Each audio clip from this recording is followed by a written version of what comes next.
What's going on, people? As I said, every day for 30 days at minimum. So we're back at it again. So just wanted to catch up with you guys again, just about day one was yesterday for working at digital architecture with my father's company. Today is day two. Had a pretty good day for the first day working there. Got a decent amount of stuff going. Uh,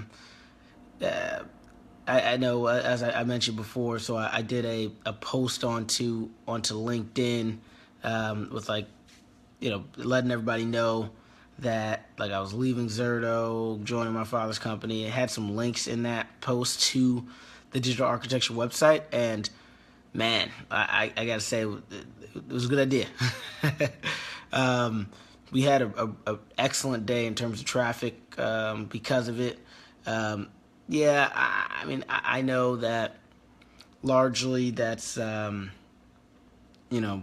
probably none of that traffic's gonna convert into um, actual customers, but it was a good experience and something that I think I did learn something there. So gonna keep working at it and utilizing LinkedIn as a marketing funnel or marketing channel for digital architecture. So pretty excited on just what's going on, and continue to build out this company's marketing channel and sales. So it'll be fun.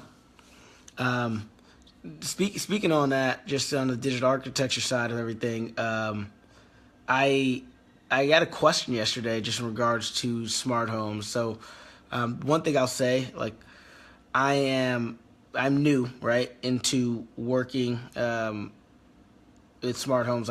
When I was younger, so my dad's been doing this for 13 years, right? He's had the company, uh, so he pretty much knows any and everything there is to know about smart home technology today. Me, on the other hand, I know a bit, right? Because I used to do installations with him. I have like an Amazon Alexa. I have a so I know some stuff, right? But I wouldn't say that I can answer any and every question. So that's something I'm looking forward to learning more from my father. But I did get a question yesterday, just in regards to smart homes. So a friend of mine, and I won't use his name because we didn't discuss using his name or anything like that. But he asked me just some questions around smart homes, right? He has some of the do-it-yourself technologies, right? It's like he has, I believe he said he had a Nest, and I'm looking at our email here. He has a Nest, Drop Cam, Sonos, Plum, Wemo. So a bunch of different, disparate do-it-yourself smart home stuff. So Sonos is music. Plum, I believe, is to do the lights. Wemo is smart plugs. Nest, most people know, is a thermostat. Drop cams, camera. So like all of these different things, they all have like their own different app, and they're awesome because you can control different parts of your home via the internet, right? So if you're not home and it's 100 degrees, you can make sure that you're not wasting energy um, on air conditioning. But if you know you're going to be home in 20 minutes, you can then put on your thing on your Nest and say, I want to now turn the thermostat on, which is awesome, right?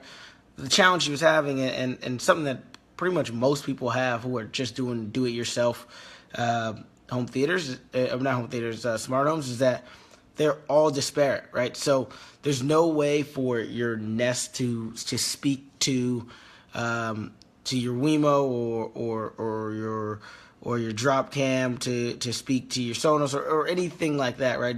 And sometimes they don't need to. There's different aspects of things that you want to speak to each other, right? So, being like, for example, if you had a smart home that all spoke to each other, you can control the lights and the TV all through one central app, and then and be like, okay, turning on a movie, and therefore I want the movie lighting system set up, right? Like, drop the lights, dim everything, and really make it, really set for a movie with your significant other, kids, or what have you. But if you have everything separate, you kind of have to go into many different apps to do really anything that you're going to do.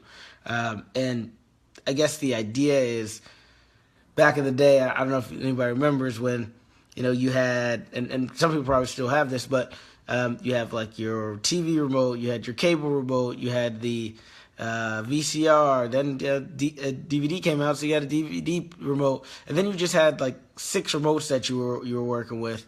And today, kind of what you're seeing is that people are doing the same thing, just with apps, right?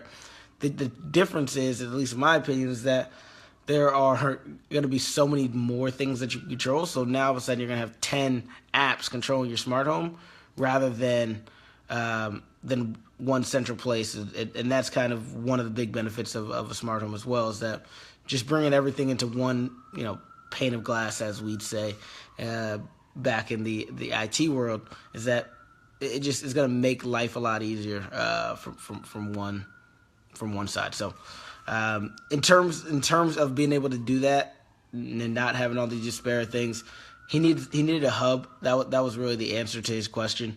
It could have been like Savant, Crestron, Control 4, etc. Even the Amazon Alexa could kind of control all of those.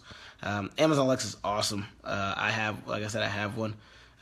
It does need some work. It's not there yet in terms of maturity, right? It's maturing as a product, but I'm really excited to see what's going to happen with it over the next few years in terms of really being a full smart home product and being able to control like your whole house via the voice. Because that's been the vision, right? For since forever. I remember I watched a TV show on Disney like years ago in regards to smart homes, and I remember that was one of the things that they did, controlling through their voice. So definitely something that's been a long time coming. So excited to see, what's going to happen there. Also wanted to talk to everybody about the Olympics. It's just kind of bringing it up. Everybody's been watching. Have you guys been watching? Boy Phelps crushing it out there. I think it's about 22, 23 golds. It's ridiculous. So that's pretty awesome, just to kind of see, a guy training that hard. And because he probably spends his life doing nothing but swimming. I think they were saying he eats 10,000 calories a day, and he can still swim. I eat like 2, and I'm like gaining weight. Like, it's ridiculous. But so I guess I got to learn to swim or something, right? And then like Usain Bolt and the Jamaican lady who won last night. I don't remember her name, but she won the 200 and the 100. So just been excited watching the Olympics. A lot of just freak athletes to watch. I always so I watched some TV show like last week. It's Bill Simmons' Any Given Wednesday, and he had Caitlyn Jenner on there.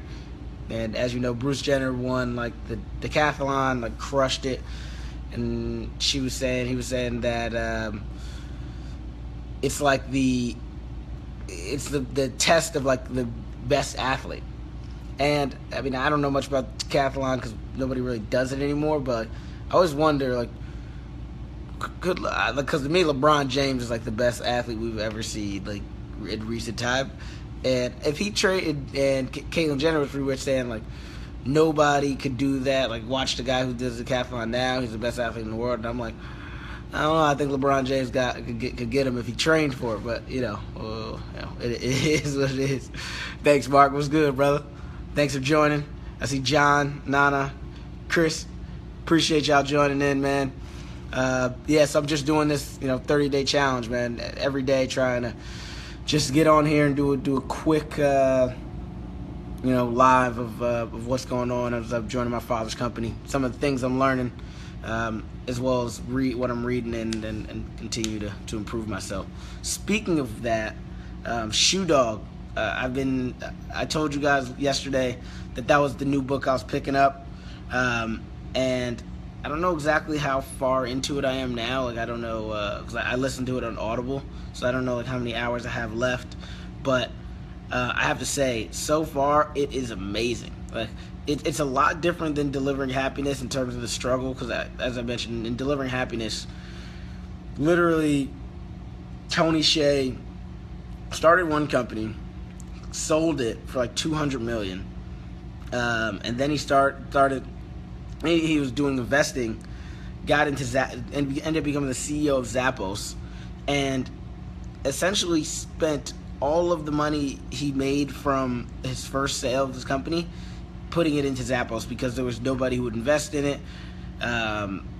He got a little bit of investment money, but then there was nobody who would do it. So he was dead broke in what he put into this company, in order to make Zappos a reality. And just listening to it, you're kind of like almost like wincing, like, oh my god, like, man, like $200 million, like you just put it to this company, like what are you gonna do? Like it better work, right? I mean, we know in hindsight that it did. I mean, Zappos is an amazing company, got bought by Amazon, things worked out well, but man, like you have to have a true belief in what you're doing, to really do something like that. And Shoe Dog, it's a little different in that I think it's and I think we've gotten this weird view of entrepreneurship recently, and I think Shoe Dog kind of brings you back to like the real core of it all, and that like he was starting in what the company was actually called Blue Ribbon at the time. Katz, my man, welcome. So it was called Blue Ribbon at the time that he joined, that he started it, and he was actually he was reselling somebody else's sneakers. And that was his business. I mean, they were making $40,000 to $80,000 at the time that I'm at right now, but he was making $0. So that's zero, but not enough to really like live his expenses. So it was a night times and weekends hustle. I mean, he had employees that he paid, not much money, but he paid them, and they were dedicated, right? And what he did is he worked his own another job during the week to pay his own bills, right? And I just think there's a huge lesson there, in that so many people can really take. I know I have a bunch of friends who do take that, and that they're building their own thing on their side. They're working during the time, but then you also have so many people who just like, yeah, like I just need to get funding. I need to get funding. Like, you don't necessarily need to get funding. Like, just go sell something, right? Everything doesn't need to be, an app, a free app that becomes the next Facebook. Like, sometimes you just need to sell something, make a ton of money, and then you can then do your lofty goal, right? So, and then sometimes that means you're gonna have to work on the side to pay the bills. So, I don't know. So far, that's been a great lesson that I've gotten from it. And pretty excited to continue to read the book, because it's been excellent. One thing that I'm really looking forward to reading about is he talks about, or I don't know if he talks about it, but this is a message that I heard from somebody, is that Phil Knight talks about that Nike's not a shoe company, and they're not even Nike yet where I'm at in the book. They're still Blue Ribbon is the name of the company, but he says Nike's not a shoe company. Nike's a marketing company that happens to sell shoes, and I think that's hugely important to kind of think about, because especially in this day and age, like making something is the easy part in a way, right? Like to create an app, to create a startup company, to create most things is like, in terms of the product, is a lot easier today just because of the internet, right? You can find the knowledge how to do it. You can get the products. You can get fairly easy workers, fairly cheap workers from like other countries, right? So the making's the easy part, but the easier part. The hard part is actually getting people to see it and care. So that's how I think about what we're building here at Digital Architecture, is that we're a marketing company that happens to do smart homes, right? So I'm paying a lot of attention to how we're going to go about this marketing and sales.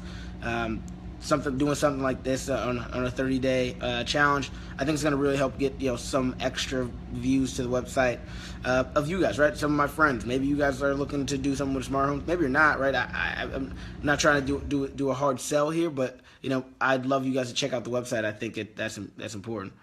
And Mark saying, just like McDonald's is a real estate company that just happens to suburb. Yeah, McDonald's makes their money on real estate. Like that's really their bread and butter. Like it's.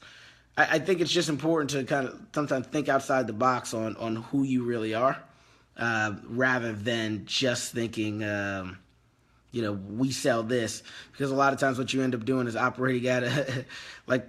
You can operate at a loss, which is pretty much what Blue Ribbon / Nike is doing right now in this book.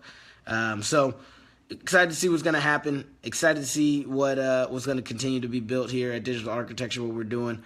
And hey, keep following along, guys. I would love your opinion. Actually, you know what I wanted to do? I wanted to show you guys a little something. And if you have a minute, check it out. So this is the Digital Architecture website. I'm making some changes on it in the next few weeks. But one thing I did that's been good and had some good response to is we put a chat box on it, right? Because at the end of the day, right, if you have a question, like a quick question on smart homes or something, you can call that number that I have there. But it has to be pretty urgent if you're going to really pick up the phone. So what I wanted to do is make it a lot easier for people to just get in contact with me. So if you guys want to test it out, I know, I'm not saying that puts you in a, buying circle, right? But it would help me in terms of, making sure everything's working. So you guys can go test out that box. Had some people reaching out already yesterday. Had some more people sign up for our email list. So exciting stuff. I'm going to be reaching out to them today. And I'm about to go to work. So you guys have a good day. Kill it. Wish you the best. I'm going to work. I'll see you. Peace.